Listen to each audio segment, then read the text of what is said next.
The crystal hall stretched endlessly in all directions. Its walls burned bright blue as if on fire. Jack Sullivan stood in the center of this enormous room where the greatest powers in the galaxy decided the fate of worlds. He felt very small, here. His feet sent echoes across the smooth floor when he shifted his weight. Around him sat 12 aliens. They had come from every corner of the galaxy. Some looked like trees with eyes. Others had bodies made of pure light. A few crawled on the floor with hundreds of legs. The council members stared down at Jack from their high seats. At the highest point sat Chancellor Zeth Khan. His scales shone green in the blue light. His 3 eyes blinked one after another. His long tail moved slowly back and forth like a snake. When he spoke, his voice filled the entire hall. Human Delegate Jack Sullivan greets the Supreme Council. Jack said these words clearly. He had practiced them many times. We acknowledge you, Zethkin replied. His forked tongue tasted the air. You will now hear our judgment on your species. Jack's heart beat fast. He knew this day would come. Earth had been part of galactic society for only 50 years. In that time, humans had spread to 30 new planets. They had built ships that moved faster than light. They had made friends with some species and enemies with others. Humans were too quick, too bold, too different. The council had watched them carefully. Now they would act. Humanity has violated the ancient laws of expansion, Zeth Khan began. You spread like weeds through untended gardens. You build without permission. You change planets to suit yourselves. You refuse to stay in your place. Jack opened his mouth to speak, but Zeth Khan raised one clawed hand. The council has reached its decision. You will return to your home system. All human colonies beyond Earth must be abandoned. Your military ships must be dismantled. Earth will accept council oversight. Inspectors will monitor your progress. You will not leave Sol system again without our permission. The other council members made sounds of agreement. Clicks and whistles and rumbles filled the air. If you refuse, Zeth Khan continued, Earth will face total isolation. No trade, no communication, no technology. You will be cut off from all galactic civilization. Jack felt sweat on his back. This was worse than Earth had expected. The council wanted to trap humanity on one planet like animals in a cage. I will need to relay this to my government, Jack said carefully. Of course. Zeth Khan waved a claw. The council is not without mercy. You have 24 Earth hours to discuss our terms. Return here tomorrow with your answer. We expect your surrender. Jack turned to leave. His mind raced with questions. How would Earth respond? They could not fight the entire galaxy, but could they accept this prison? One moment human, the voice came from a blob-like creature covered in eye stalks. Perhaps you misunderstand. The council has decided. This is not a negotiation. Your species will submit or die alone. Jack stopped. He turned back to face the council. I understand, perfectly. His voice stayed calm even though inside he felt afraid. Earth will need time to consider your demands. I will return tomorrow. He walked out of the hall with steady steps, but once the crystal doors closed behind him, his legs shook. The gravity on the council station felt heavy. Each step took effort. Jack found his way to the human embassy section. The hallways looked like Earth but smelled wrong, too clean, too empty of life. Ambassador Jake Martinez waited for him. How bad is it? Jake asked. Very bad. Jack sat down hard on a chair. They want everything. All colonies abandoned, all ships dismantled, Earth under supervision. They must be joking. They are not joking. Jake paced the small room. 24 hours is not enough time. We need to call Earth. Alert the colonies. Warn everyone. I know. Jack rubbed his face with both hands. But we have no choice. The council expects our answer tomorrow. They spent the next hours in constant communication with Earth. Messages flew back and forth at light speed. The weight of the council's demands pressed down on everyone. Night and day had no meaning on the council station. Time moved by artificial cycles, but Jack watched the clock count down. Tomorrow he would face the council again. He did not know what answer he would give. In his quarters that night he could not sleep. He thought about humanity's brief time among the stars. They had done so much in 50 years. Humans had always pushed boundaries. They had always asked what if and why not, when others said no. The colonies came to his mind. Kepler Prime, where miners dug for rare metals, colony ships flying to new planets, children born on Mars who had never seen Earth, scientists studying alien life forms, explorers mapping distant galaxies. All of it would end if they said yes to the Council. But saying no meant war. Not just any war, but war against 12 ancient civilizations, species that had ruled the galaxy for thousands of years. They had weapons Earth could not imagine. Technology that seemed like magic. Jack thought about fear, about courage, about what it meant to be human. They had faced extinction before. Plagues, wars, climate disasters. Each time humanity had survived by refusing to surrender. His communicator buzzed. A message from Earth. Reply being prepared. Stand ready. Jack dressed for the next day. He put on his formal diplomatic uniform. The blue fabric felt heavy with Earth's hopes and fears. His hands trembled slightly as he adjusted his collar. When the time came, he walked back to the Crystal Hall. The council members sat exactly as before. Zethkan's 3 eyes watched him approach. Human delegate, Zethkan said. Have you brought Earth surrender? Jack stopped in the center of the hall. He stood straight, despite his fear. His voice echoed in the vast space. High Chancellor, I have brought Earth's reply to your ultimatum. The council leaned forward. Even the blobby creature shifted its eye stalks to focus on Jack. They expected begging, negotiation, a desperate attempt to keep some colonies or ships. Jack took a deep breath. He thought of all the humans counting on him. Then he spoke clearly. The United Earth government has considered your demands. After careful deliberation with our colonies and military commanders, we have reached a decision. Zethkan's tail twitched with anticipation. Speak human. What does Earth choose? Jack squared his shoulders. His next word would change everything. It would start a war or save humanity's place among the stars. Earth's answer to the Supreme Council is... He paused. Every eye in the chamber focused on him. The crystalline walls seemed to hold their breath. And then Jack spoke Earth's one word. Reply. The Situation Room buzzed with activity. Screens filled the walls showing maps of human space. Red alerts flashed across terminals. President Linda Martinez sat at the head of the table. Her face showed the strain of the past 12 hours. The council has given us no real choice. General Diana Brooks slammed her fist on the table. They want to cage us like animals. Admiral Craig Thompson looked at the holographic display of Earth's fleet. We have 140 ships. The council has thousands, plus their member species navies. Our ships are newer, Diana argued. Better designed. The council has not fought a real war in 500 years. Dr. William Chang cleared his throat. I have news that might help. The chief scientific advisor pulled up a new hologram. Project Quantum Drive is complete. We tested it yesterday while everyone worried about the council. It works. The room went quiet. Frank Reynolds leaned forward. You mean? Yes, Captain. Quantum entanglement allows instant travel between linked points. No light speed limit, no travel time. How many drives do we have? Linda asked. 5 prototypes. We can install them in our fastest ships. The door opened. Rachel Morgan rushed in.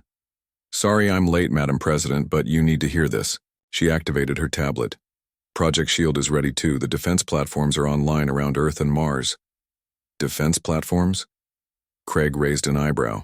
60 platforms using zero-point energy. They create a barrier. No ship can pass through without our permission. What about our colonies? Linda asked. We cannot protect all of them. No, Rachel agreed. But we can protect Earth. Stephen Parker entered next. He led the Xenobiology Division. I have information on Council warfare tactics. The Vork like to intimidate. They show massive force, then demand surrender. The Krillian use energy weapons. The Horth prefer biological agents. Biological? Diana's eyes narrowed. Yes, but I brought countermeasures. Stephen held up a small device. Nanobots that counter any known pathogens. Linda rubbed her temples. Let me understand. We can protect Earth. We can run fast ships with quantum drives. We can counter their weapons, but can we win? No one answered for a moment. Maybe winning is not the point, Frank said slowly. Maybe surviving is enough. Explain. Linda looked at the captain. The council thinks we are helpless. They expect us to beg. What if we surprise them? What if we say no and show them what humans can do? That starts a war, Craig pointed out. A war we cannot win, Linda added. A war they might not want to fight, Diana said thoughtfully. If we make it costly enough. The debate continued for hours. Messages came from the colonies. Earth settlers refused to give up their homes. Mars colonists prepared to fight. Even the Deep Space Research Station sent messages of defiance. Jenny Clark burst through the door. She piloted Frank's ship. Sorry to interrupt, but the Council just broadcast a system-wide message. They are giving humanity 12 more hours to decide. After that, they blockade human space. They are getting nervous. Paul Wright agreed. He was Frank's engineer. Good. Marcus Kane entered behind them. His weapons expertise was needed now. Let them worry. Linda made her decision. We fight. Not to win, but to prove we cannot be pushed around. Stephen, prepare the medical ships with your nanobots. Rachel, activate the defense shields. Craig, ready. The fleet. William, install those quantum drives in our best ships. And me, Madam President? Frank asked. Take the Enterprise and her sister ships. Prepare for combat. Hours passed in preparation. Earth transformed into a fortress. Colonial governors received orders to evacuate non-essential personnel. Mining operations continued to gather resources. Research stations switched to military production. Dr. Ellen Mitchell led the PR campaign. She broadcast humanity's story across known channels. The first moonwalk, recovery from climate change, building cities on Mars, helping other species during disasters, messages of human achievement and friendship. Why show our history? Linda asked Ellen. So they remember we are not just soldiers. We are builders, explorers, friends to those who accept us. The quantum drive tests continued. Captain Beth Hamilton pushed her ship to its limits. The technology held. Ships could jump across light years instantly. But each jump needed 12 hours to recharge. 1 jump per battle, Beth reported. Use it wisely. Kyle Harrison tactical team developed new combat strategies. Human ships were smaller than council vessels. They had to be quick, clever, use the quantum jumps for surprise. Attacks. Anna Foster practiced pilot maneuvers that pushed her ship's limits. G-forces that would crush many aliens felt normal to humans. Earth's gravity had prepared them well. The council ships are built for comfort, Anna reported after studying alien designs. Long voyages, large crews. Our ships are built for speed and maneuver. Robert Quinn discovered weaknesses in council shields. They use rotational harmonics. If we pulse our weapons at specific frequencies, we can disrupt them.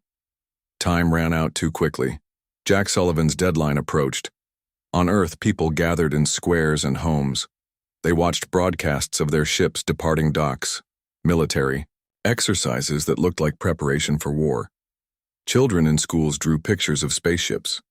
They waved flags with Earth's newly designed symbol, a blue marble surrounded by stars. Adults remembered old wars. They spoke of standing together against overwhelming odds. In her office, Linda rehearsed what Jack would say. The speech had to be perfect, strong but not insulting, clear but not threatening, defiant but open to future friendship. Frank's crew prepared the Enterprise for battle. They checked weapons, tested shields, practiced quantum jumps. His ship would lead humanity's first fight against the Council. Are we ready? He asked his crew. Ready, sir. Jenny Clark sat at the pilot station, engines at maximum efficiency. Paul Wright nodded from engineering. All weapons systems green. Marcus Kane confirmed from tactical. Then let us show the galaxy what humans can do. The deadline drew near. Linda made a final address to Earth. We have been given an ultimatum. Surrender our freedom or fight for our place among the stars. History will remember this day, not because we won or lost a war, but because we refused to kneel. Applause echoed through the streets of Earth. On Mars, colonists banged tools together in rhythm. On ships, crews cheered their commanders. Jack received the final message. Earth's answer was ready, simple, direct, without room for misunderstanding. He prepared for his return to the Crystal Hall. This time he would not walk alone. Every human in every colony would stand with him in spirit. The time came. Jack entered the council chamber again. Zethkan waited with obvious pleasure. The reptilian leader believed he would witness humanity's surrender. Human. The chancellor's voice boomed. Present your answer to the council's wisdom. Jack raised his head, straightened his spine. Connected to the live broadcast reaching every human ship and colony. On behalf of all humanity, he began, I present our response to your demands. The aliens leaned forward eagerly. Earth's answer is no. Silence filled the crystal hall, then confusion, then rage. But Jack was not finished speaking. The word no echoed through the crystal hall like thunder. Council members recoiled as if struck. Their various limbs twitched and writhed. Eyes of different shapes widened in shock. Translator devices scrambled to confirm what they had heard. Zethkan's three eyes blinked rapidly. His forked tongue flickered. Explain yourself, human. Did you say no to the Supreme Council? I did. Jack kept his voice steady. His hands shook at his sides, but he did not let them see. Earth refuses your demands. Chaos erupted. The blob creature slimed forward angrily. This insolence cannot stand. Its hundreds of eye stalks focused on Jack like gun barrels. A crystalline being that looked like living diamond rang with fury. Its facets blazed red. The human dares defy us. The tree-like alien rustled its branches. Execute them all immediately. Its bark creaked with rage. Zethkan raised one massive claw. The chamber fell silent instantly. Human, you condemn your species to destruction. Explain why we should not order the immediate dismantling of all human ships and settlements? Jack had prepared for this moment. May I show the council something first? Speak quickly. Your time runs short. Jack activated his portable projector. A hologram formed above his head. Images of human achievement filled the vast chamber. First came the earliest space missions, rocket launches, satellites orbiting Earth. The historic moonwalk footage where humans bounced across lunar dust, planting flags and leaving footprints. Then faster travel. Space stations. Mars colonies with glass domes growing green plants in red soil. Asteroid mining ships bringing resources. Home, the images changed. Medical breakthroughs. The cure for cancer using alien technology humanity had improved. Quantum computers that solved equations in seconds. Fusion reactors that powered cities. We adapt, Jack narrated as the pictures moved. We learn. We create. We help others. Next came aid missions. Human ships rushing to disaster zones. Doctors treating wounded Krillians after their solar flares. Engineers helping rebuild Horth cities after earthquakes. Scientists working alongside Eldari to cure a plague that killed millions. We have gained knowledge from you, but we also give back. The hologram showed deep space, human ships at the edge of known space, mapping stars, finding new habitable planets, discovering phenomena that amazed even ancient species. We explore. We push boundaries. That is our nature. We cannot simply stop being human. Enough. The blob creature shouted. Pretty pictures change nothing. Submit or perish. But Jack was not finished. The hologram changed again. Images of the human fleet appeared. The ships looked smaller than council vessels, but sleeker. Faster. If you insist on war, know that humans do not surrender easily. The Enterprise appeared in the projection. Its quantum drive glowed blue. We have made advances of our own. Technologies you may not expect. Defense platforms around Earth activated in the hologram. Shields shimmered like soap bubbles protecting the planet. We will defend ourselves. These toys? Zeth Khan scoffed. Against the full might of 12 civilizations, you are fools. Perhaps. Jack agreed. But we would rather be free fools than safe slaves. Then you choose extinction. We choose to determine our own fate. Zeth Khan stood to his full, terrifying height. His scales rippled as muscles tensed. The Council declares humanity in rebellion. All member species will cut contact immediately. The blockade begins now. Any human caught outside Sol system will be destroyed. Any Council species caught helping humans will face punishment. So be it. Jack switched off his hologram. When you reconsider our position, you know where to find us. We will be here.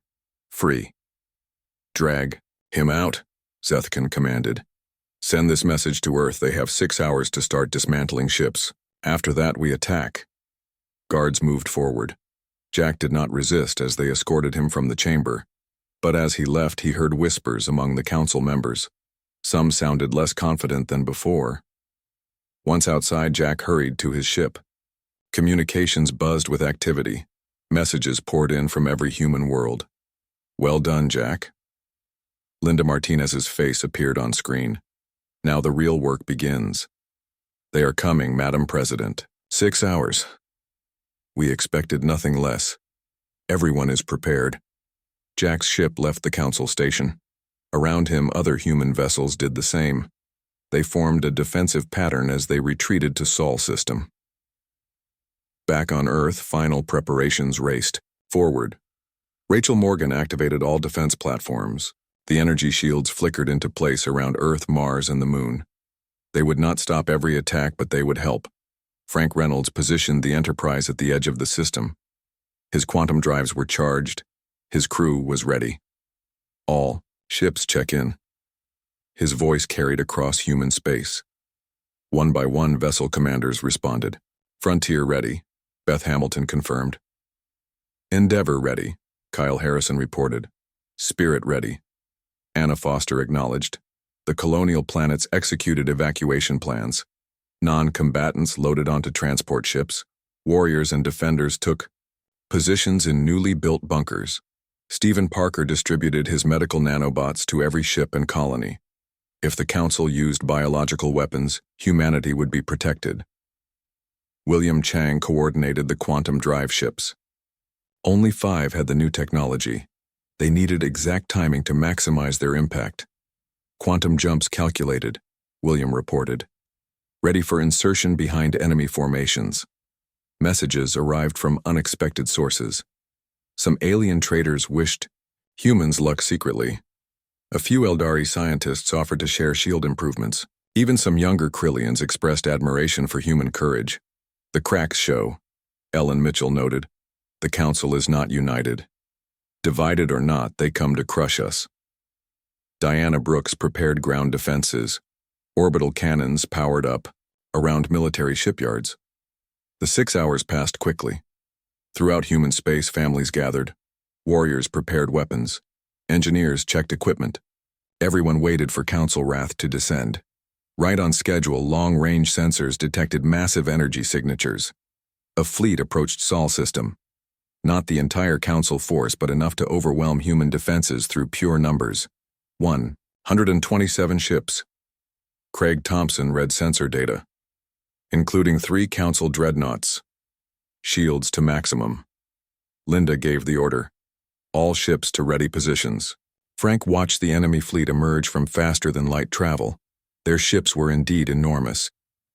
Each dreadnought exceeded the size of Manhattan. Battlecruisers dwarfed human vessels by 10 to 1. But humans had planned for this. Their smaller ships scattered and spread out. The quantum drive vessels stayed hidden behind large asteroids in the system's belt. The Council fleet transmitted on all frequencies. This is High Commander Breck of Combined Council Forces. All human ships will power down weapons and shields immediately. Any resistance will be crushed without mercy. Instead of responding, Linda broadcast a message to all humanity. Children of Earth, This day our species makes its stand. We fight not for conquest but for freedom. We fight not for glory but for survival. Remember why we say no. Remember what makes us human. No reply from humans, Commander. The Council Communications Officer reported. They are positioning for battle. Very well. Breck growled. Attack formation. Target their capital ships first. The Council fleet moved forward in perfect formation. Their shields glowed as weapons powered up. They looked unstoppable. Then Paul Wright activated a surprise. Human ships began playing music on all frequencies. Not war chants or martial songs, but exploration anthems, building songs, the music of human determination and discovery. What is this distraction? Council commanders demanded. Just human defiance, sir, the communications officer replied. The Council dreadnoughts led the assault. Their main guns charged. Energy readings spiked across human sensors. At that moment, humanity fired its first shots in the war for freedom. The battle began with a trick. Human ships scattered like startled birds. The Council fleet charged forward expecting easy victories. They found empty space instead. Where did they go? Council commanders demanded. Detecting multiple small ships. Sir, sensors reported. They are using hit-and-run tactics. Anna Foster dove her fighter beneath a massive dreadnought. Her ship barely registered on their sensors among all the interference.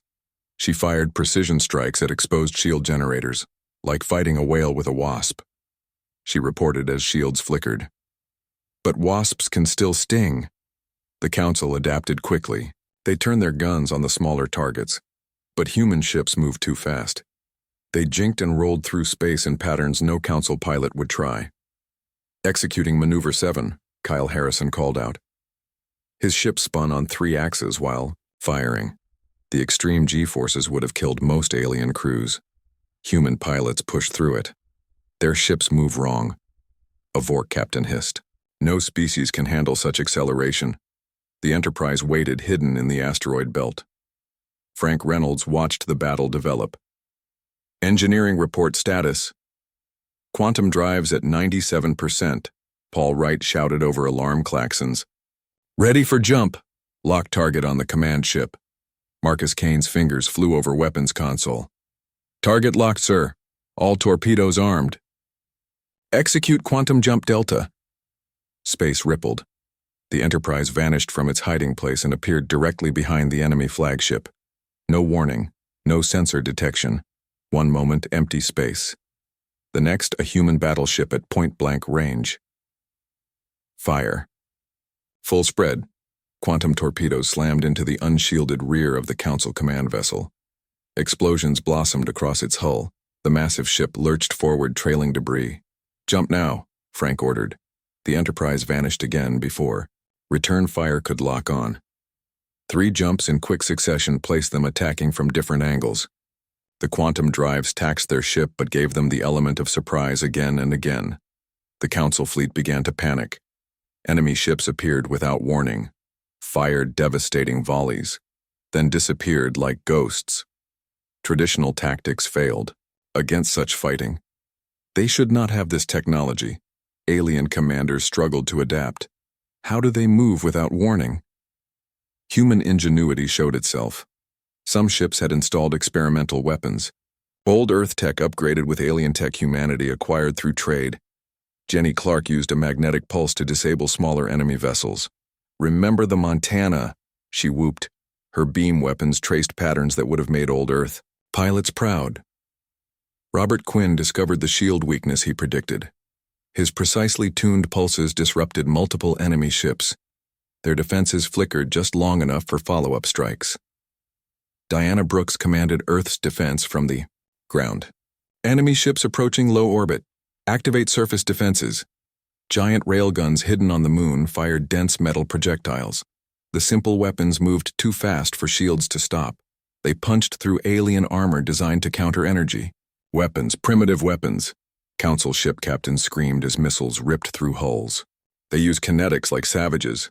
Effective savages. Luna Control reported. 7 enemy ships destroyed with conventional arms. Meanwhile, the defense platforms created an unexpected problem. their shields interlocked to form a dome protecting Earth.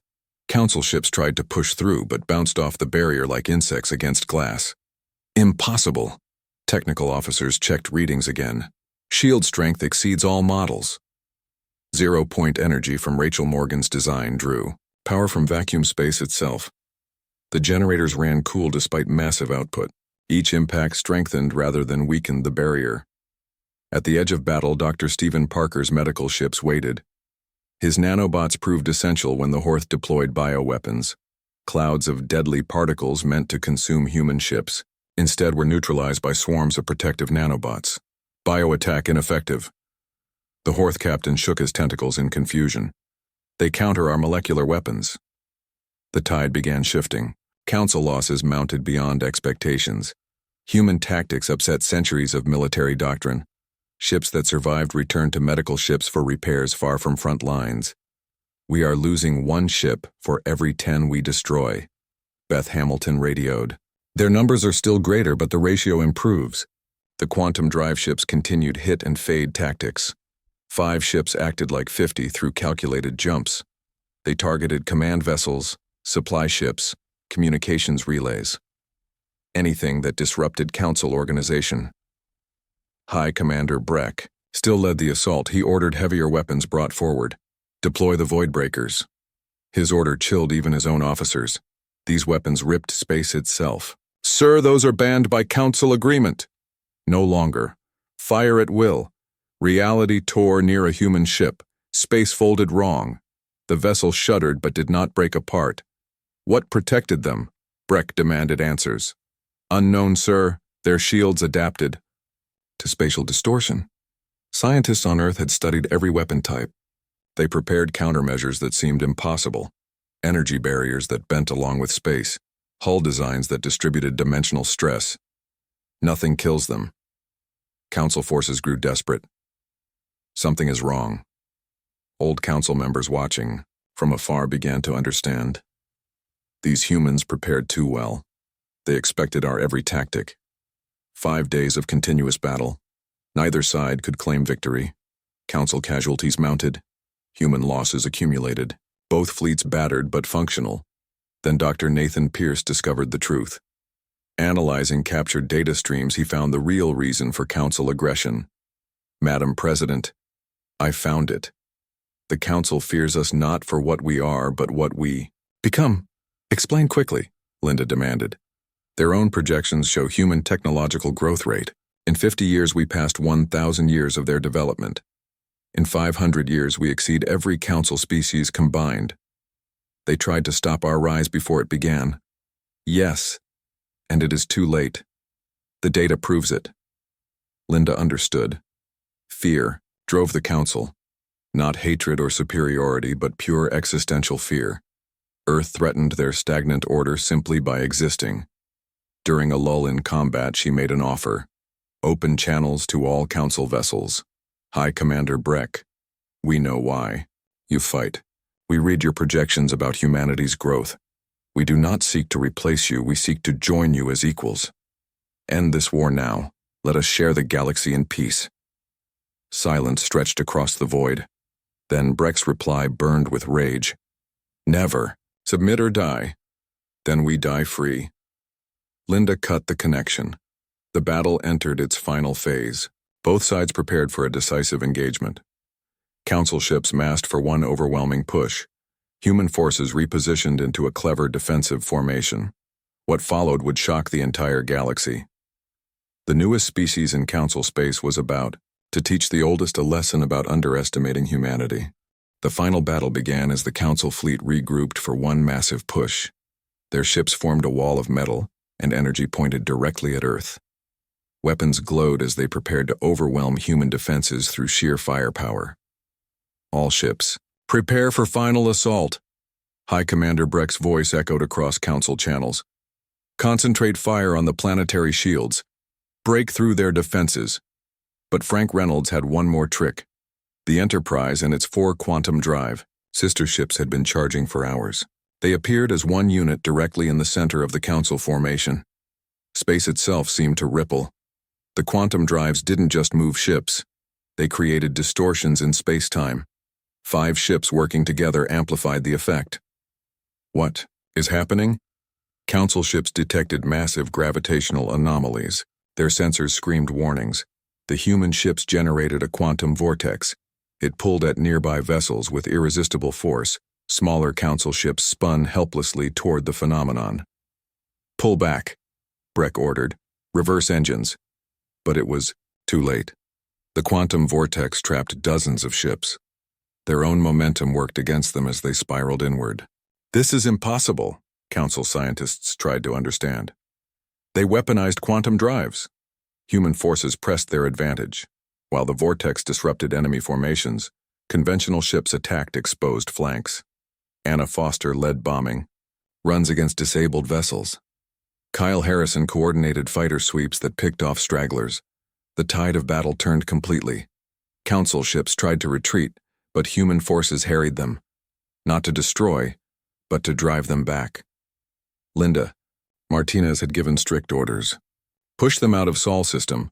Do not pursue into neutral space. We defend, we do not conquer." For 12 hours the retreat continued. Human ships maintained discipline despite celebration requests from crews. They had won a battle, but the war could continue. Finally, the last Council ship left human territory.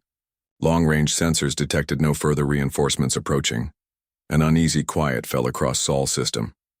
"All ships stand down from combat alert," Linda ordered. "Maintain defensive positions. Medical teams stand by for rescue operations." The costs became clear. Earth had lost 47 ships. Thousands of brave humans had died defending their freedom. Many more bore injuries from combat stress and weapon impacts. But the Council had lost far more. Over 200 vessels destroyed or disabled. The psychological impact hurt even worse. The galaxy's oldest alliance had been fought to a standstill by Earth's newest members. Jack Sullivan returned from urgent diplomatic missions. Other races watched the battle with surprise. Some had secret sympathies for humans. Others calculated new political alignments. "The Eldari offered medical aid," Jack reported to Linda. "The Krillian ambassador hinted at trade discussions. Even some Vork are questioning Council leadership." 2 weeks passed in tense standoff. Then an unexpected message arrived. Not from the Council, but from ordinary citizens on member worlds. Young Krillians broadcast messages supporting human independence. Eldari scientists shared data about Council plans to limit all species growth. Even Horth miners complained about Council restrictions on their resource gathering. "The Council is fracturing." Ellen Mitchell analyzed the reports. "Our defiance inspired others." Finally, after 1 month, Chancellor Zethkon requested talks. Not surrender terms, but actual negotiations. His pride stung, but reality could not be ignored. The meeting took place on a neutral station. Jack Sullivan returned as Earth's representative. But this time, Linda Martinez joined via hologram. The Council had to speak to Earth's leader directly. "What terms do you offer?" Zethkan asked stiffly. His scales had lost their luster. The weight of military failure showed. "Simple ones." Linda spoke firmly. "Earth and its colonies remain independent. We keep our ships and technology. We trade and interact freely with all species. In return, we will